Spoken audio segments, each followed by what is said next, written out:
Асу Алмабаев UFC чемпионы болуға дайын ба? Жалғас Жұмағұлов пен Азат Мақсумның есесін қайтарып, Чарльз Джонсонды жеңе алады ма? Әлде америкалық жауынгер тағы да қазақ елін қапы қалдырып кетеді ме? Осы және тағы да басқа сұрақтарды бүгін талдайтын боламыз. Сіздермен мен Нариман Бауыржанұлы, және бұл арнада сіздер UFC туралы ең қызықты, ең керемет видеоларды тамашалай аласыздар. Сондай-ақ жалпы ТМД елдерінің мықты жауынгерлері туралы, олардың жекпе-жектері туралы сөз қозғайтын боламыз. Ал ендеше кеттік. Асу Алмабаев Чарльз Джонсон жекпе-жегі. Өте керемет, қызықты жекпе-жек. Бүкіл қазақ елі күтіп отырған жекпе-жектердің бірі. Еске сала кетейік, Асу Алмабаев осы ақпан айында бұрынғы чемпион Брэндон Мореномен жекпе-жек өткізуге тиіс болатын. Алайда өкінішке орай қолынан жарақат алып, жекпе-жектен шығуға мәжбүр болған болатын. Ал енді келесі жекпе-жегін алды, оның қарсыласы Чарльз Джонсон. UFC-де бірнеше жыл болды өнер көрсетіп келе жатқан мықты жауынгер. Рейтингте 12-ші орында орналасқан, осыған дейін екі қазақты жеңген болатын. Яғни Жалғас Жұмағұлов пен Азат Мақсумды төрешілер шешімімен жеңіп кеткен. Әрине Жалғас Жұмағұлов бұл жекпе-жектің шешімімен келіспейді, бірақ та енді біз UFC сайтынан, Sherdog, Topology сияқты сайттардан Чарльз Джонсонның жеңісін көре аламыз. Ал Азат Мақсумға тіптен карьерасындағы алғашқы жеңілісін сыйлаған дәл осы америкалық жауынгер. Сондай-ақ UFC-де ол Мухаммед Макаевпен кездескен. Дәл осы Асу Алмабаевтың соңғы қарсыласы Алекс Перезбен кездескен. Жаңа қазіргі чемпион Джошуа Ванды жеңген, тіптен нокаутпен жеңген. Осы қазіргі чемпион Джошуа Ванды нокаутпен 3-ші раундты жеңіп кеткен. Сондай-ақ жаңағы Асу Алмабаев Брэндон Морено жекпе-жегінде Асу Алмабаевтың орнына шыққан Лонер Кавана деген жас жігітті де нокаутпен жеңген екен. Демек, бұл біздің Чарльз Джонсонымыз тіпті осал жауынгер деп айтуға келмейді. Әрине бұл жауынгердің күреспен қиындықтары бар. Себебі оны Мухаммед Макаев жеңді күресіп, Коди Джордан күресіп жеңген болатын. Сондай-ақ өзбек жауынгері Рамазанбек Темиров та осы Чарльз Джонсонды жеңген болатын. Әрине дәл осы Рамазанбек Темиров пен Асу Алмабаевта кездесу керек болған. Қарап отырсаңыздар, жалпы екі жауынгердің қарсыластарының ішінде өте көп ортақ есімдерді айтуға болады. Асу Алмабаев UFC-де 6-1. Оде Осборнды жеңді, Сиджей Вергараны жеңді, Хосе Джонсонды жеңді, Матеус Николауды жеңді.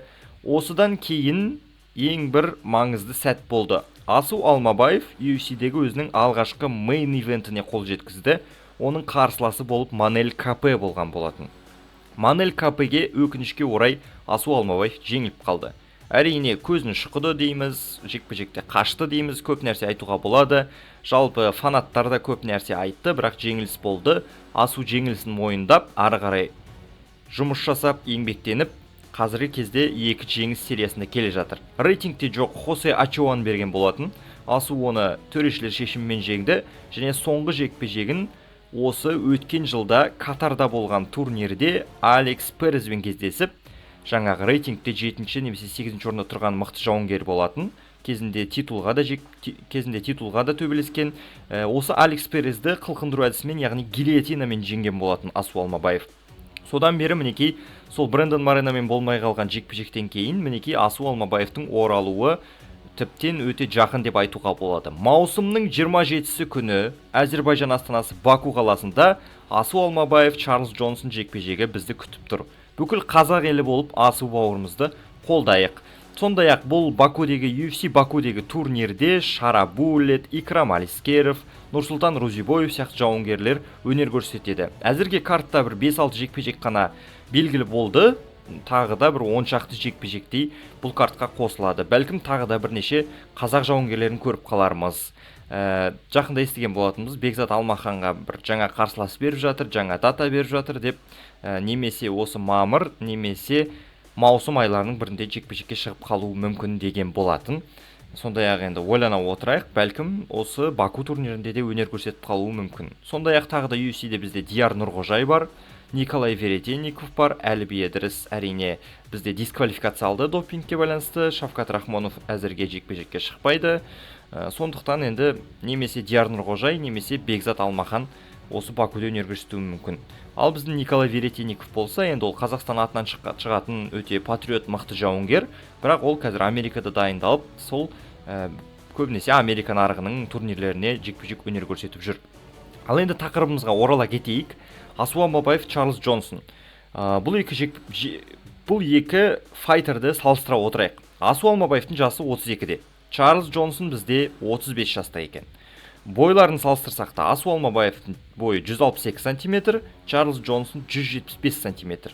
Яғни Чарльз Джонсон бұл аса жеңіл салмақ үшін өте бойшаң жігіт.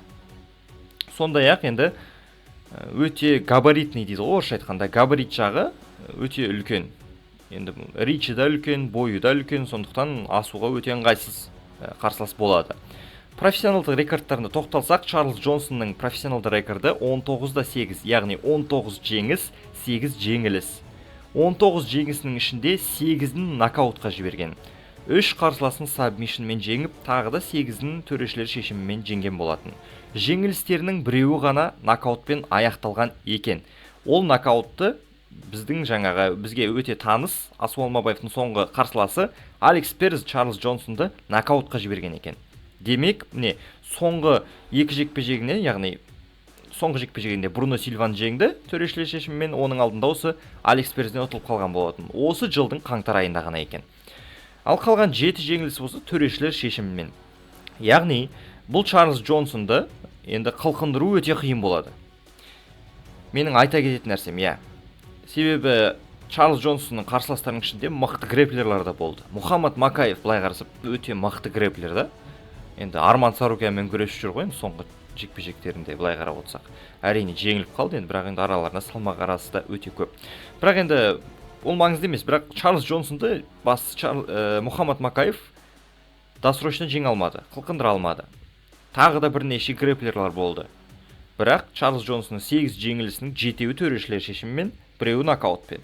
Яғни Асу Алмабаев Чарльз Джонсонды қылқындырып жеңіп кеткен алғашқы қазақ болуы мүмкін. Алғашқы қазақ емес. Алғашқы жалпы әлемдегі файтер болуы мүмкін. Сабмишнмен жеңген. Бірақ бұл өте қиын болмақ. Сондықтан енді мен көбінесе бұл жекпе-жекте енді сабмишн көріп тұрған жоқпын Асудың тарапынан. Себебі Асу Алмабаев UFC-де енді жаңағы 7 жекпе-жек өткізді, 6 жеңіске жеткен болса, ол жерде біз 2 сабмишн көрдік. Біріншісі Оде Осборн. Күресі өте ортан қол, өте әлсіз деп айтар едім Оде Осборнның күресі. Содан кейін соңғы жекпе-жегінде Алекс Перес. Алекс Перестің өзі өте мықты грэплер, бірақ енді бұл жерде сабмишн қалай жүзеге асты, тағы да еске алу керек. Асу Алмабаев айналып тепкен болатын, Чарльз Джонсонның тура құлақ шекесіне тиді, сондай-ақ апперкотпен боковой қосты. Сол жерде Алекс Перес кішкене есеңгіреп Асуға проходқа кірген болатын. Сол сәтте Асу Алмабаев гильотинаға шығып, Алекс Перестің үстіне шығып қылқындырып тастаған болатын. Сондықтан ал енді қалған бойларында мысалға қарап отырсақ, Сиджей Вергара, Хосе Джонсон, Очоа, Николау сияқты жекпе-жектер жеңді төрешілер шешімімен. Бірақ бұл жігіттердің ешқайсысы мықты күреседі деп айтпаймыз. Бірақ енді Асу оларды оңайлықпен күресіп, қадап, контрольмен жеңді, бірақ оларға сабмишн жасау қиын болған болатын. Сондықтан енді Асу Алмабаев Чарльз Джонсонды сабмишнмен жеңеді дегенге енді сене қою өте қиын. Әрине, бұл жерде енді ешқандай хейт болмасын. Мен Асу бауырымыз, Асу ағамызды өте қатты қолдаймын. Қалай жеңсе де төрешілер шешіммен бола ма? Бірақ енді бастысы жеңіс керек. Нокаутпен болса, сабмишнмен болса тіптен жақсы. Бірақ мына жерде біз енді кішкене аналитика жасап отырмыз, сондықтан да мен өз ойымды айтып бөлісе отыратын боламын. Асу Алмабаевтың рекордын тоқтала кетейік, қарамаппыз. 23 жеңіс, 3 жеңіліс. 23 жеңісінің 10 сабмишн, 10 төрешілер шешіммен, 3 нокаут бар. 3 жеңілісінің 2-і техникалық нокаутпен, және біреуі төрешілер шешіммен болған екен. Енді Асу Алмабаевты кім жеңді? Манель Капы жеңді. Өте жақын уақытта Манель Капы жеңді. Манель Капы енді көзін шұқыды қашты деген алып тастайық. Манель Капы не істеді? Асу Алмабаевқа күресті берген жоқ. Манель Капы өте күреске қарсы қорғанысы өте мықты жігіт. Сондай-ақ жаңағы тік тұрып төбелесудің өте мықты шебері. Ол тек қана нокаутер емес, сондай-ақ дистанцияны жақсы ұстайды, қолмен, аяқпен өте жақсы жұмыс жасайды. Сол Манель Капы біздің Жалғас Жұмағұловты да техникалық нокаутпен жеңген болатын. Енді алғашқы қазақ мына жерде бізде қазақтар жеңіп жүрген алғашқы америкалық мықты бір файтер осы Чарльз Джонсон болса, осыны өтіп алайық алғашқы. Одан кейін жаңағы Манель КПГ-де жететін бір күн болады. Тік тұрып төбелесуде фаворит Чарльз Джонсон. Чарльз Джонсон ричі да ұзын, бойы да ұзын. Сондай-ақ жалпы өзінің стилі тік тұрып төбелесу. 8 нокауты бар. Енді ойлай беріңіздер. Азат Мақсуммен Жалғас Жұмағұловты жеңді. UFC-дің қазіргі чемпионы Джошуа Ванды ұйықтатып тастаған. Жаңағы Брэндон Моренаны соңғы жекпе-жегінде жеңіп тастаған жас бала Лонер Кавананды ұйықтатып тастаған. Әрине, жеңілістері де аз емес, бірақ енді осы жігіттердің өзін ұйықтатып тастағаннан енді Чарльз Джонсонның қолында, яғни бір бомба бар екенін аңғаруға болады. Сондықтан асуға байқау керек. Асуға Чарльз Джонсонмен жалпы тік тұрып төбелескенде қатты ойнап керек емес. Асуын білеміз, қазір кішкене дамып келе жатыр, виртуш күтебеді, қолмен жақсы жұмыс жасайды, аперкоты бар, боковой бар. Бірақ сонда да Чарльз Джонсонмен тік тұрып төбелеспеген абзал. Басында әрине жүреді, біраз бір-екі соққыларын жіберу мүмкін, бірақ көбінесе күресу керек. Дәл осы күресте біз Асу Алмабаевтың жеңіске деген ұмтылысын көреміз. Асу Алмабаев енді бәріміз білеміз, мықты күреседі. Проходтары, тейкдаундары жақсы, контролі де жақсы. Бірақ UFC-да сабмишн жағы енді кішкене қиындау, 7 жекпе-жекте 2 сабмишн. Жаман емес оның өзі, бірақ енді бұл жерде сабмишнға ұмтылып керек емес деп ойлаймын. Әрине мүмкіндігі болып жатса қысып тастаған жөн, бірақ та енді сабмишн көздеп, мысалға Азат Мақсум Чарльз Джонсонмен жекпе-жекте өзінің соққысын дәл бағыттап Чарльз Джонсонды нокдаунға жіберген еді. Сол жерде Чарльз Джонсонды Ground and Pound әдісімен соққы бағыттаудың орнына Азат Мақсум дарс приемын жапқан еді партерде, және осы дарс приемын қысып жатып, бір 30 секундта жібермей қысты. Соның кесірінен Азат Мақсумның қолы кішкене талып қалып, содан кейінгі жекпе-жегі кішкене қиындаған болатын. Сондықтан да осы айтарым, Чарльз Джонсон сабмишнге қарсы өте төзімді мықты жауынгер. Сондықтан сабмишн көздеп керек емес Асуға енді кішкене тік тұрып төбелескен кезде біраз соққыларын жаудырып, кішкене дистанцияны қысқартып, тейкдаун жасап, контрольмен раундтарды алып отыру керек деп ойлаймын. Бұл жерде 5 раунд емес, 3 раунд. 3 раундқа Асу Алмабаевтың шыдамдылығы жетеді. Ал Чарльз Джонсонның да шыдамдылығы жетеді. Оған уайымдамаңыздар. Сондай-ақ Чарльз Джонсонға қарсы тік тұрып төбелескенде лоу-кик тебуге болады. Лоу-кикке қарсы кішкене бір ойланатын жағдайы бар Чарльз Джонсонға қатысты. Себебі Жалғас Жұмағұлов Чарльз Джонсонның аяғын тепкілеп тастаған еді. Сол кезде енді Чарльз Джонсон тіптен ақсаңдап, кішкене аяғын сылтып басқан еді. Сондықтан Асудың да лоу-киктары жақсы екен білеміз. Сондықтан енді кішкене лоу-кик теуіп, джебтармен жұмыс жасап, раундтың жарты бөлігін, тіпті одан көп бөлігін Чарльз Джонсонды осы жерге қадап, үстінен контрольмен алып, раундтарды алу керек деп ойлаймын. Асу Алмабаевқа қазір енді міндетті түрде жеңіс керек. Себебі неке 2 жеңістен келе жатыр. Осыған дейін жекпе-жектерінде 3 ай сайын төбелеседі, UFC-ге ондай жігіттер ұнайды. Бірақ енді Асу Алмабаевтың стилі кішкене күрес болғандықтан, UFC оны қатты үстіге енді буст бере алмайды. Бір буст берді, керемет неке сабмишн жасағаннан кейін буст берген. Брэндон Моренаны берген, мысалға атақты бүкіл әлемге әйгілі осы салмақтың бұрынғы чемпионы. Бірақ осы мүмкіндіктен айырылып қалды Асу. UFC-дегі бойды кішкене енді қалай айтуға болады, өзінің жарақатының кесірінен бас тартқан болатын. UFC-ге ондай нәрселер ұнамайды. Сондықтан осы Чарльз Джонсон міндетті түрде жеңу керек. Әрине зрелищно жеңсе өте керемет болады. Таза жеңсе, уақытынан бұрын жеңсе өте керемет болады. Әрине бәлкім аперкотпен ұстап, адземен ұстап алуы мүмкін.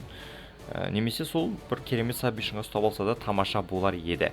Бірақ енді егер міндетті түрде жеңу керек, қалай да болғанда жеңу керек десек, ол әрине тейкдаун, контроль, лоу-кик, джебтар, аперкоттар. Осылай мен Асу Алмабаевтың жеңіске деген ұмтылысын көрер едім. Мотивация жағынан Асу Алмабаевта мотивация өте керемет. Ол чемпион боламын деп келген жігіт UFC-ге өзінің мақсатына әрі қарай бара жатыр. Қазір рейтингте 8-ші орында қателеспесем. Сондықтан да мен ойлаймын мотивация жағынан Асу Алмабаев алдыда. Чарльз Джонсон енді гейткипер деген ұғым бар UFC-де, жалпы жекпе-жек әлемінде. Жаңағы UFC-ге келген жас балаларды қарсы алады, және де рейтингте де жекпе-жектер алады, біреуін жеңеді, біреуін жеңіледі. Осылай жеңіс пен жеңілісті қатар алып жүрген жігіттердің бірі. Америкалық жауынгерде енді чемпион боламын деген мақсат көрмедім, ешқандай мотивация көрмедім. Таза чек үшін шығып, зрелищный, яғни әсем жекпе-жектер көрсетіп жүрген жігіт. Сондықтан енді бұл жекпе-жекте Асу Алмабаевтың таза жеңісін мен өзім көремін. ешқандай бұл менің болжамым емес, бұл менің аналитикалық бұл жекпе-жекке талдауым. Әрине барлығымызда осы Асу Алмабаев ағамызға осы жекпе-жекте үлкен үміт артып, үлкен жеңістер тілейміз, барлығымыз қараймыз, міндетті түрде сенетін боламыз. Бұл видеоны көргендеріңізге көп-көп рахмет. Міндетті түрде лайк басып, комментарий жаза отырыңыздар. Мұндай формат сіздерге қалай, қандай жекпе-жектерді талдай отырайық, комментарийде сөйлесе отырайық, сұрақтарыңызға жауап беруге дайынмын. Жалпы осы, рахмет, сау болыңыздар.